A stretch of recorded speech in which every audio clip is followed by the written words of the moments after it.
Temporary marriage is a private and verbal temporary marriage contract that is practiced in 12th Shia Islam, in which the duration of the marriage and the dowry must be specified and agreed upon in advance. It is a sensitive topic which has been used by Muslims and non-Muslims for centuries to accuse the Shia faith of legalizing adultery. The practice has been the target of many documentaries which seek to undermine this practice and how it has been abused by some. What is the reality of this practice? What historical and theological evidence is there to its legality? What differentiates it from permanent marriage? What are the conditions for practicing it, and how can we understand it? In another narration in Bukhari, Qais ibn Abdullah, one of the companions of the Prophet ﷺ, he narrates that sometimes we would go on expeditions. We were away from our families. And we had a need to be intimate with a lawful partner. We did not know how to address this situation because we could not get married on a permanent basis during the expedition. So we came forward to the Prophet ﷺ with this matter, and we asked him, what is the solution? The Prophet ﷺ, according to this narration in Bukhari, gave them a lawful channel, which is the temporary marriage. So this is another example of the temporary marriage that we find being practiced at the time of the Prophet ﷺ. One special law that impacts the temporary marriage is that a man is allowed to marry a woman from the people of the book.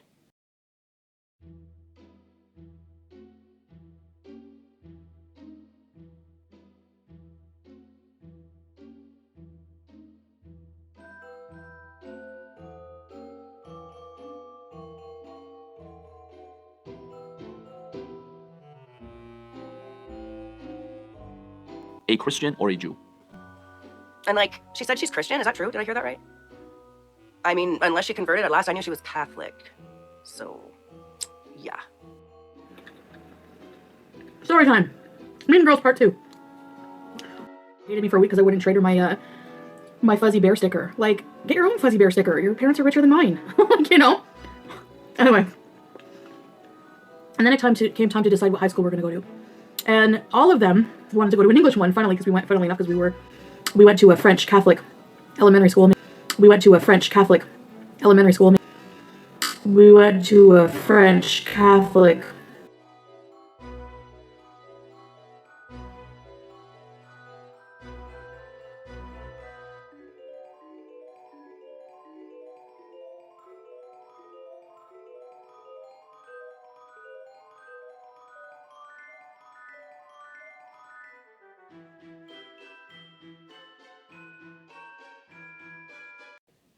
And this marriage can be done on a temporary basis. Historically, many scholars have not allowed a man to marry a non-Muslim woman on a permanent basis. Today, there are scholars who recognize that as valid. But if we look at most scholars throughout history, they would not recognize this as a valid marriage if it's permanent. But if it's temporary, they have allowed it, and they do recognize it as law. After gaining the consent from the father, if the woman is a virgin or if she meets the correct prerequisite conditions, the woman must also give a verbal consent, approving of the terms and conditions of the marriage. The contract dictates that the woman must say the following phrase: I married myself to you for the known period and the agreed upon dowry. To which the man replies, I accept. Like every other agreement in our lives, the contract officiates the relationship. The Islamic marriage contract is a verbal signature, which means that you are officiating the relationship. It's now official, it comes with obligations, it comes with responsibilities. Therefore, the religion of Islam stipulates that in order for a woman to be lawful to a man, there must be that signature.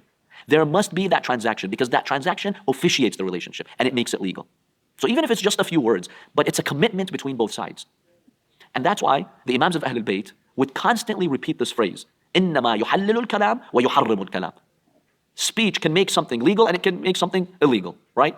When you do a marriage contract, that person becomes legal to you. When you do the divorce contract, that person becomes haram on you.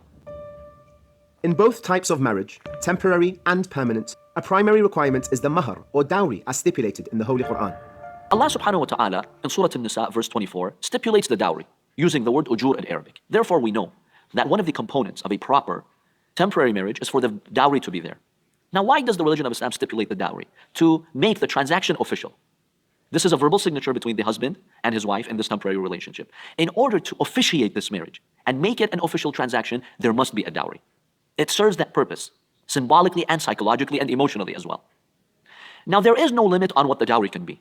There is no minimum limit, there is no upper limit. The dowry or the payment can be money, can be jewelries, can be anything.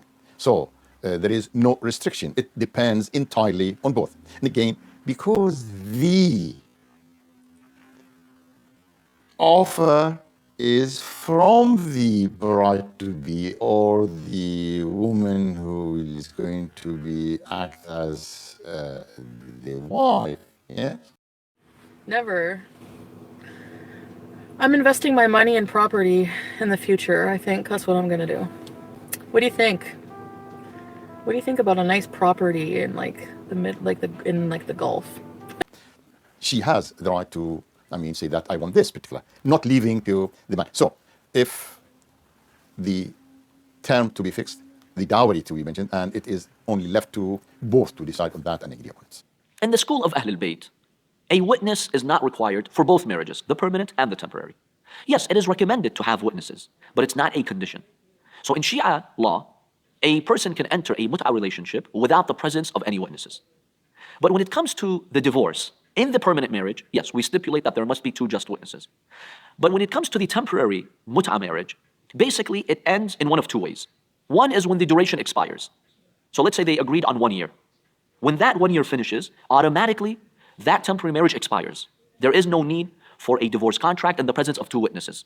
The second way is if they willingly end it. So the husband basically tells his wife in this temporary relationship that I will forego and release you from the remainder of the duration.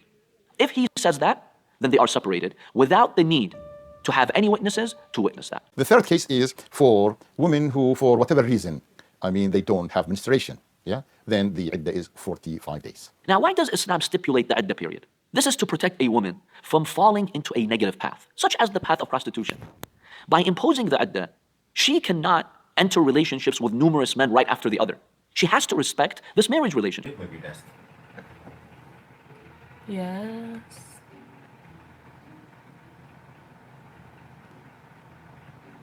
I'll be done in a bit and then I'll come get you, okay? You don't want me bugging your audience? Fine. No, yeah, yeah, but like, hold on.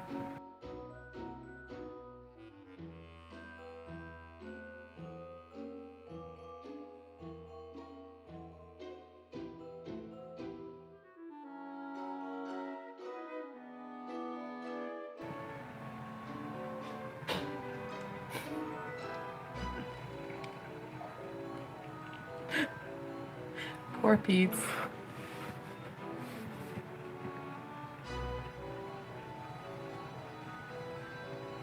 He doesn't seem sad he's being left alone.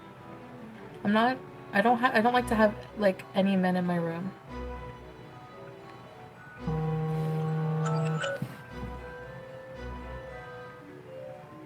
Anyway, so I'm a married woman now, so I think it's just inappropriate.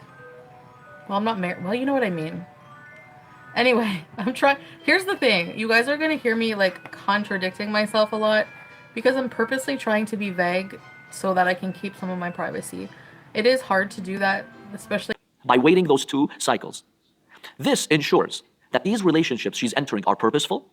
She's not being exploited and being dragged into paths of corruption such as prostitution. So this is the safeguard in the mut'ah relationship to protect women from falling into such paths. Allah subhanahu wa ta'ala commands us in the Holy Quran to protect ourselves and our families. Ya ayyuha alladhina amanu. قُوا أَنفُسَكُمْ وَأَهْلِيكُمْ نَارًا وَقُودُهَا النَّاسُ وَالْحِجَارَةُ. O you who believe, don't just protect yourselves, but also your families from the path of corruption that leads you to the fire of hell. If a married man knows that if he enters a mut'ah marriage, and his wife will find out, his family will find out, and this leads to the breakup of the family. This leads to a difficult divorce, and the children from this marriage will suffer. If entering such a marriage will likely lead to such a scenario, then a rational believer is obligated to avoid such a consequence here. In my case, there was no mutual consent. My views on the matter were not taken into account, neither the emotional value and the emotional, the psychological and the impact of such a step into our lives and the lives of our children, which unfortunately have resulted into a marriage breakdown. I'm like, what are you doing this weekend? And he's like, Saturday, I have to see my sister. I'm available on Friday or on Sunday. And because yesterday, you know how I felt like doing fuck all. So I would just say, well, so then how about Sunday? I'll see you Sunday. And then I left, my last message to him was, j'ai envie de toi, meaning like I'm in the mood for you. Like I crave you. So then you would expect him to like confirm or like, you know, at least say something. He does. I don't hear from him until today. That was Friday I messaged him. So I don't hear back from him till today at 6:30 p.m. when I'm with this other guy. And he's like, me too. So get in your car. He like sends it like bullet point, like, me too. Get in your car, pull away and come see me right now.